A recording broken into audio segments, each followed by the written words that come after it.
После свадьбы Эрик и Кэтлин переехали жить в новый дом. Да-да.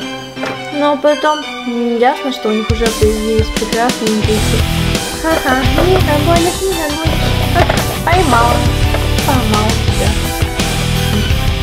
Эмма и Джейсон. Ха-ха, поймал. И они вечером к ним постучались в дом. Это они быстро прячут ключи. Хорошо. Детки, давайте поиграем в прятки. Давайте я спрячу.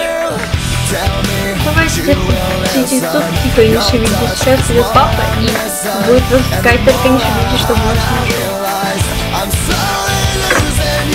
И с тех пор Кэтлин и Эрика никто не знал.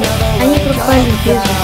Но перед тем, как пропасть, они составили сделку с кланами других вампиров, что они будут оберегать их детей, то есть Джейсона и Эмму. И не согласились на взамен, и не попросили того, чтобы